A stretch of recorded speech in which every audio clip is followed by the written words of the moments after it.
We hinted at this last time we talked when it wasn't even really a possibility of you versus CM Punk. Now it seems like this could happen. I mean, maybe. I have no idea what's going on, but like once again, like I'm all about business, and like hopefully there's something that can work out. Like imagine, I mean, we've got a lot of time before that happens, but could it be Will Ospreay, CM Punk, Wrestle Kingdom? Could you imagine? I would want more of a paper check. I mean, look, like now it is quite open, especially like the relationship that like AEW have with New Japan. It's like it's so different to how it was back in 2020. There wasn't a forbidden door back in 2020.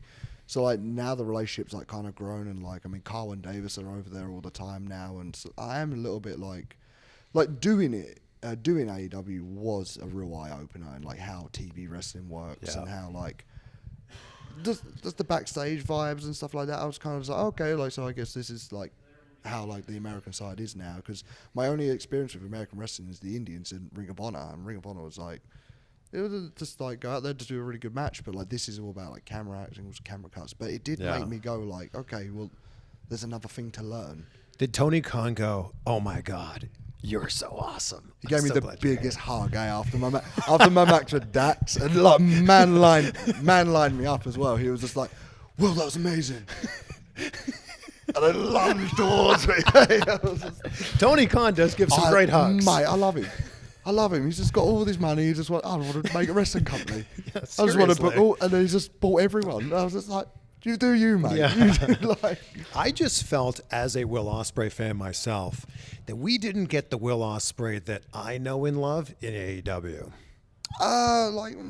You know what I mean. Like when I was at peak, like can do all my stuff like that I used to do. Like, no, I do get it, but like I feel like being away so long. Like, I mean, what could that Will Ospreay do that like Sammy Guevara couldn't do, that Action Andretti couldn't do, that like that Phoenix all the, couldn't no, do. like do you know what I mean? They've got all the guys, and there's no shot on them, but they all do the same stuff. Like it's all the same stuff. At least like now, not the exact same, but you know what I mean. It is like the same, like high risk, high reward style. You are. But now I've changed. I've completely changed who I am now. Like I don't do as much of the wild shit I used to. So my wife doesn't watch wrestling, which I love her for. It's great because I watch wrestling. Keep it then. Yeah, right. Isn't it great?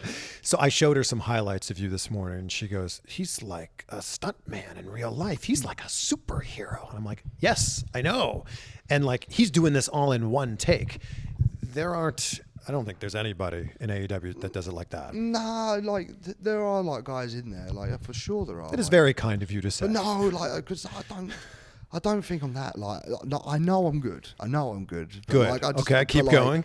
But I don't think like I think what's made me who I am now is how New Japan, how I've been in New Japan. Like, do you know what I mean? Because like reality is they could have picked anyone when they picked me. Yeah, they could have picked anyone, but they just saw there was an opening for a junior heavyweight that can do that style. And I've always just like anytime there's been an opening, I've done it. No, I have. Stop it. I have. But like the best thing about it is if I've got to learn from guys in a wrestling environment, not sports entertainment, in wrestling. So like, and that's not like, once again, it's not a shot at all. Like, please don't.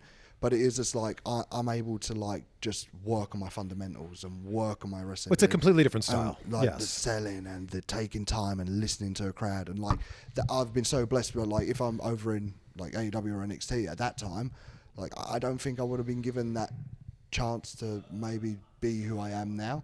So like because of that booking, because of who I like and how I've treated myself and how I've worked this match structure and who the guys have been wrestling, I've been able to evolve and become this guy. But like it doesn't mean that I can't evolve again. Yeah. So I think that's the thing that's like testing my brain. And like there's a whole new situation with me now, like new partner at home and like more family to cater to now. And so that's kind of why like there is that small bit of me that is like if me and New Japan don't work anything out, I want to learn again, but like it is more about like it's more about them.